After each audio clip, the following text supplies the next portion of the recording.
Sir Kerala bus incident చూసారు కదా. అందులో ఒక ఇన్ఫ్లుయెన్సర్ తన ఫాలోవర్స్ని వ్యూస్ని పెంచుకోవడం కోసం బస్సులో జరిగిన చిన్న ఇన్సిడెంట్ని వైరల్ చేసి అప్లోడ్ చేయడం వల్ల ఒక మనిషి అవమాన భారంతో ప్రాణాలు కోల్పోయాడు.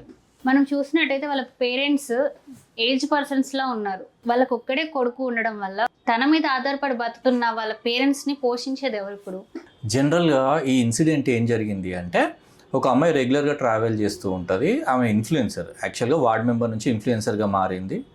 చాలా సోషల్ యాక్టివిటీస్లో యాక్టివ్గా ఉంటుంది. తర్వాత సేమ్ బస్లో ట్రావెల్ చేసే పర్సన్ ఉంటాడు. అతను అనుకోకుండా తాగడం, ఈమె దాన్ని వీడియో తీయడం, దాన్ని వైరల్గా చేయడం జరుగుతుంది. ఆ వైరల్ జరగడం వల్ల ఈయనకు చాలామంది నెటిజన్స్ క్వశ్చన్ వేయడం, ఆఫీస్ వాళ్ళు అడగడం, ఇంట్లో వాళ్ళు కూడా క్వశ్చన్ వేసేసరికి అవమాన భారంతో ఈ లాస్ట్ సండే సూసైడ్ చేసుకున్నాడు.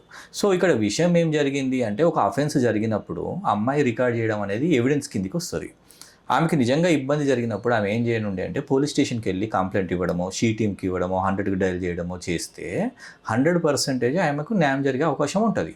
అది కాదని ఆమె ఏం చేసిందంటే, అక్కడ ఒక పోస్ట్ని వైరల్ చేసింది. తను తీసిన సెల్ఫీని ఇలా తాకుతున్నాడని. అది కూడా చూసినాము. నిజంగా ఆ వీడియోలో ఎట్లున్నది అంటే, జనరల్గా అతను ఒక సైడ్ ఉంటాడు, ఆ వెనుకకు చేతులు వచ్చి తాకితే ఆమెకు చెస్ట్ నియర్ బైకి వచ్చినట్టు కనబడుతుంటుంది.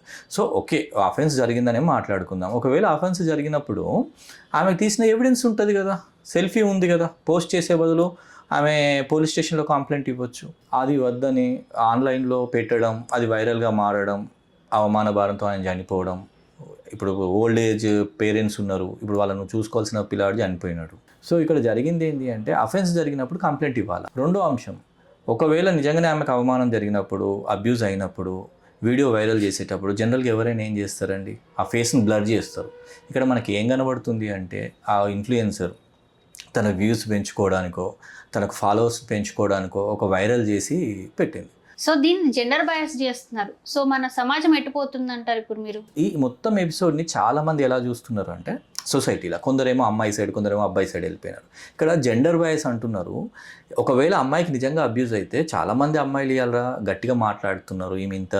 ఈ ముస్తఫా అనే అమ్మాయి ఇంత ఫాస్ట్గా మాట్లాడేది, అదే సందర్భంలో అతను గల్లబట్టుకొని కూడా కొట్టే లేదా బెదిరియడమో, నలుగురికి చెప్పడమో చేస్తే ఇంత జరిగేది కాదు. ఇంత పరిణామంలో ఒక మనిషి సూసైడ్ చేసుకోవడం చాలా బాధాకరమైన విషయం.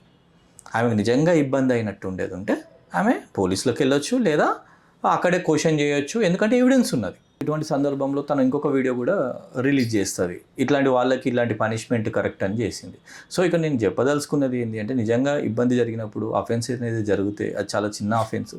ఒకవేళ జరిగిందే అనుకుందాం, కంప్లైంట్ ఇచ్చుకుంటే సరిపోయేది. తన లైక్స్ కోసము, షేర్స్, తర్వాత ఫాలోవర్స్ కోసం ఆమె అలా చేయడం వల్ల ఒక నిండు ప్రాణం బలిగా ఉన్నది. ఒక వృద్ధ దంపతులను చూసుకునే వాళ్ళు ఇప్పుడు లేకుండా జరిగిపోయింది. కాబట్టి ఇటువంటి సందర్భంలో జెండర్ బయాస్ కాకుండా నిజంగా జరిగిన ఇష్యూ ఏంటి, ఆ సందర్భంలో ఆమె చేసింది తప్ప ఒప్ప అనేది మనం ఆలోచించాలి తప్ప, ఈ జెండర్ బయాస్ అనడమో, లేదా అంటే ఒక అమ్మాయికి సపోర్ట్గా ఉండి ఇట్లా అబ్బాయిలు చేయడం వల్ల ఎంతవరకు కరెక్ట్ అనడమో కాదు.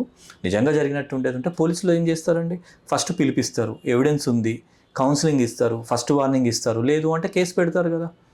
ఒక నిండు జీవితాన్ని అయితే తీసుకుని బలి చేసే అయితే రైట్ ఆ అమ్మాయికి లేదు కదా. మరి ఇప్పుడు తన మీద పడే శిక్షలు ఏంటి? పోలీసులు అరెస్ట్ చేస్తారా? పోలీసులు ఇప్పుడు ఏం చేస్తారు? ఇప్పుడున్న పరిస్థితులలో ఆల్రెడీ ఆమె అబ్స్కాండింగ్లో ఉందండి.